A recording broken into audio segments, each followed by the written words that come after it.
find the exact value of the x-intercepts of this function. Observe this function. The coefficient of x squared is negative 1 over 3. For the negative coefficient of x squared, the graph of this quadratic function should open downwards. So in the Cartesian plane, this graph should be like this, perhaps here, perhaps here, perhaps here. Okay. For this situation, we can figure out this graph has no points of intersection with x-axis, so this graph has no x-intercepts. For this graph, it has two x-intercepts. For this graph, it also has two x-intercepts. For this graph, if we extend the two branches to cross x-axis, we can figure out it will have two x-intercepts. For this one, the vertex of the graph is just on the x-axis, so we say this graph just has one x-intercept with the x-axis. Okay, now for this situation and this situation, if the POI, point of intersection between the graph and the x-axis, the POI, if we are discussing the x-intercepts, that is to say, this point, the corresponding y-coordinate should be equal to 0. That is to say, fx equals 0. So we can figure out this function equals 0. In this situation, we just need to figure out the corresponding x value. We can say we figure out the x-intercepts. So the logic is like this. We use fx equals negative 1 over 3x squared plus 4x minus 8 equals 0. We just need to focus on this quadratic equation.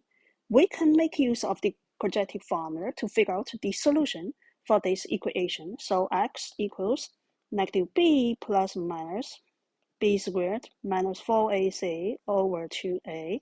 We just need to plug in the corresponding values of a, b, c. Negative b is negative 4 plus minus 4 squared equals 16 minus 4a is negative 1 over 3 here, c is negative 8, and put this pile under the square root sign, denominator 2 times negative 1 over 3. Okay, now we just need to reorganize this complicated expression. So we figure out negative 4 plus minus 16. Here we can figure out this one, but it should be negative. So this one under the square root sign, denominator should be negative 2 over 3. Go on. Just to focus on this part, we unify the denominator. So 48 minus 32. Okay, we have 16 over 3 under the square root notation, square root sign. So we have the following expression. It should be this one. Okay, for this one, we can simplify this expression further. So we use this method. We can figure out 4 over 3 square root of 3. This is the simplified expression. It is here, and denominator, this one. So we can figure out it should be 6 plus minus this one divide by this number. We just need to consider the positive, so it should be this one times 3 over 2. cancel. So we have 2 times square root of 3 here, square root of 3. That's it.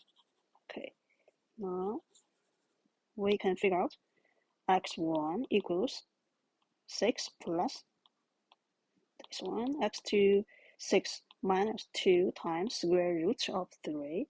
This is so-called x-intercepts. That is to say, for this equation, we can figure out 2 solutions for this equation. This is the first solution, this is the second solution. Okay, we can figure out this number is positive, this number is also positive. So we can imagine the location of this function in the Cartesian plane should be here. Do not forget, this graph should open downwards and the 2 x-intercepts, they are positive. So the location of this function in the Cartesian plane should be here. Okay.